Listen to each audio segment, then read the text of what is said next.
Matt Cardle won the X Factor in 2010. His first single, of course, was a brilliant cover of Biffy Clyro's When We Collide. And he's on into his third album, actually, the first single from it. He's teamed up with a lady, well, she needs no introduction, but I'll introduce her anyway, the lovely Melanie C. This is called Loving You. Leave your door open, I wanna come over. The night is only young, I wanna get under your body, take you over, come undone. But why do we only give it up in the dark? 'Cause I can't help thinking it's not enough for this heart. Who do you think about when I'm not with you? Does somebody hold you when you let me go? You can't hide, you can't lie, 'cause baby I'm loving you. I could tell myself that I don't need you. I could try to run away from the truth, but I can't hide, and I can't lie, 'cause baby I'm loving you. My door is open, come on over. The night is still young, I wanna get over your body, take you under, come undone. But why do we only give it up in the dark? And I can't help thinking it's not enough for this heart. Who do you think about when I'm not with you? Does somebody hold you when you let me go? You can't hide, and you can't lie, 'cause baby I'm loving you. I could tell myself that I don't need you. I could try to run away from the truth. I can't hide, and I can't lie, 'cause baby I'm loving you. Would it change if I asked you to stay? If I pulled, would it push you away? But it's just the chance I'll take, 'cause I want your loving. Who do you think about when I'm not with you? Does somebody hold you when you let me go? You can't hide, you can't lie, 'cause baby I'm loving you. I could tell myself that I don't need you. I could try to run away from the truth. I can't hide, and I can't lie, 'cause baby I'm loving you. Baby I'm loving you. Baby I'm loving you. Matt Cardle with Melanie C. It was Radio 2's Record of the Week last week, and deservedly so. It's called Loving You, and Matt Cardle and Melanie C. with me now. Good afternoon. Good afternoon. How's it going? How nice of you to join us. I've got to ask, who was the person who is responsible? Who's going to take credit for deciding that you'll blend your two voices together? Because whoever it is deserves a medal. Hey, do you know what? It's actually accidental. I mean, we talked about working together, and then it eventually happened, but we never knew that it would work so well. So it was just one of those pure fluke things. Yeah. Yeah, I think I've been a fan of Mel's voice for ages, and we had this track, and when I was at the Union Chapel, Mel came to see his show. We started talking about it, and it just went so quick, one thing to another. So which came first, Matt? Was it the song or the idea to duet with Mel? The song was part of the song was knocking about for a long time. It was supposed to be on the second album. We just never found a chorus, and then we started thinking about it, and we thought about Mel, and then we just thought about the song, and then me and Mel went in and finished it, and that's what it is. And when you actually got to the point where the two of you are singing in the studio and you thought this might be a good idea, did the same thing happen to you as just happened to you when I heard the songs? That really works brilliantly. Well, yeah, the thing is, I mean, you never know how two voices are going to sit together. Obviously, it does just work really well, and it just, you can't plan that kind of stuff.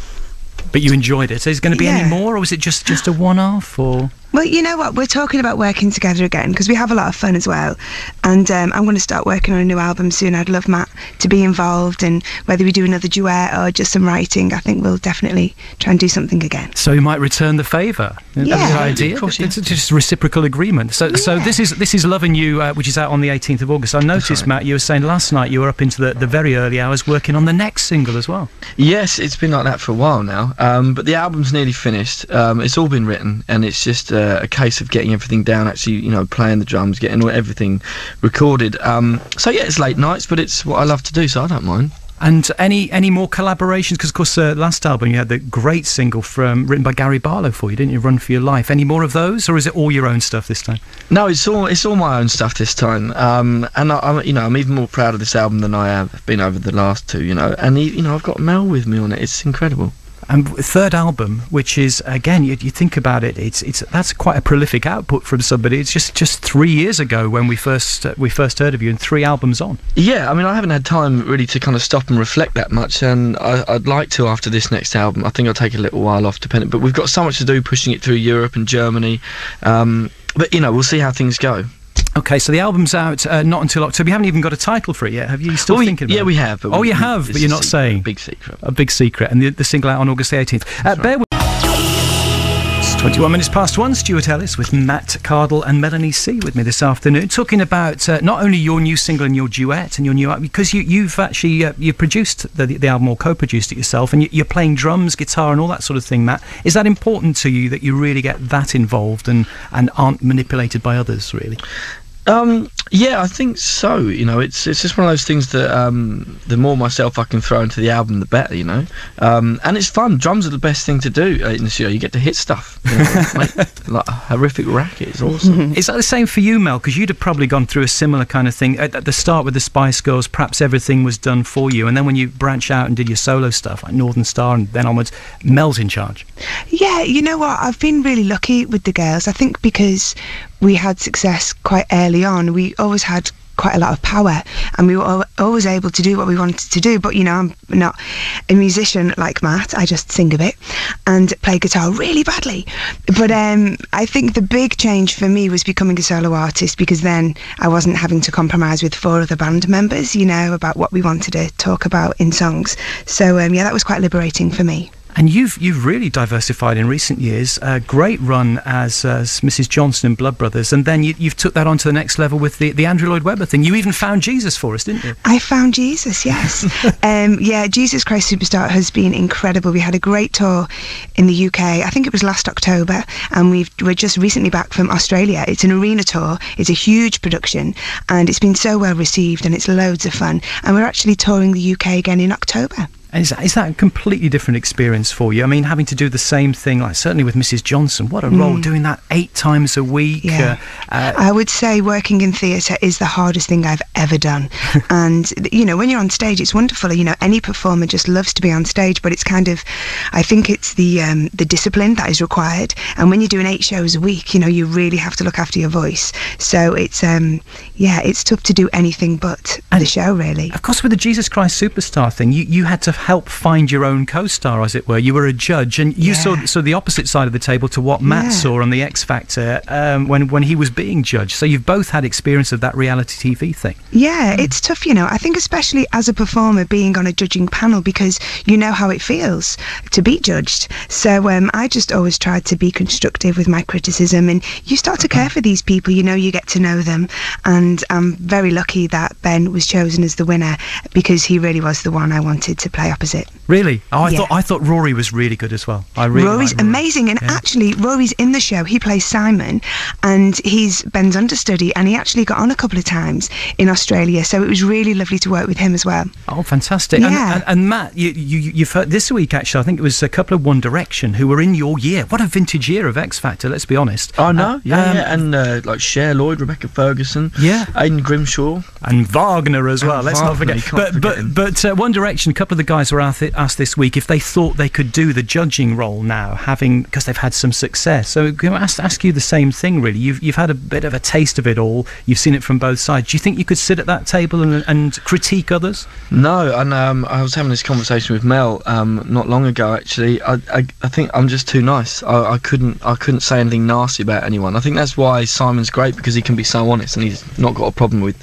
saying how it is. I mean, if someone's bad, I couldn't tell him that. I just see all the good stuff about them. You look nice. I suppose that's the difficult, especially Mel, if you've then got to go on and perform with them afterwards and say, actually, you've said that about me. I know. And the thing is, when you're nasty, it makes really good TV. So I think both me and Matt are too nice to be judges. Yeah, it's a shame when it's panto nasty as well, isn't it? You know, you don't mind really good constructive criticism, but when it's just like, say, oh, this will get the viewers in, it's not. Well, my favourite X Factor judge ever is Mel B. Yeah, she Just doesn't care what she says. She's brilliant. She doesn't care at all. Talking to Mel B, very quick, because we've been talking on the radio station over the last week or so about the Olympic legacy. It's almost a year to the day since you guys were last seen, the five of you, on the roofs of taxis. Yeah. Oh, what an amazing night. I've got so many great memories of that. Are you glad you did it? Because everybody was speculating. Absolutely. I suppose it wasn't the best kept secret in the world, but it was still quite a surprise when it happened. Yeah, it was the worst kept secret in showbiz, I think. But it was so fantastic. I'm so glad we did it. We've got, great memories, as I've said, and the wonderful artists that were involved, and just the country. There was such a great feeling, wasn't there? Last summer, it was such a special year for us all. I think it took us all by surprise just how much it did lift the country. So are you going to be like that now, the five of you, like national treasures that we wheel out for very important occasions? Wheel out. You sound like Matt putting me down. Well, I hope so. Do you know what? What we did was incredible in the 90s, and we're really proud. And we continue to fly the flag around the world, and we've got a lot of fans still internationally. So, if the British public are proud of us, then we're very happy with that. Okay, and of course you've got a bit of a track record with duets as well. I mean, and good duets as well, because we're going to play it to sort of finish in a couple of minutes. But Bryan Adams and When You're Gone, what an amazing song. Matt, did you feel any pressure there? Because this lady's got a track record. Oh no, yeah, I definitely did, and still do. Obviously, When You're Gone was such a massive hit, and I'm a huge fan of Bryan Adams too. I'm Waking Up the Neighbours, what an album! So we'll see. We'll see. How did he compare, Mel? I never snogged Bryan Adams, but you know what, I've had so much fun working with both of them, and Brian's still a great friend, and he's a great artist. He gave me so much confidence to go on and become a solo artist. It was kind of my first venture away from the Spice Girls, but I have to say, when it comes to duets with other artists, it's scary, because you don't know whether you're going to come up with the goods, but this time I feel very confident that we have, and this song is very exciting, and we're looking forward to performing it together and seeing how it does. Well, I was going to say, I hope you do that. You are going to perform it live at some point, presumably. Absolutely. Yeah, Try and definitely. stop us. Because I went to see Bryan Adams live, and Mel, you weren't there, so he substituted you with a lady from the audience. Of course he did. It's just, he uses it as a way to meet women. That's it. Oh, really?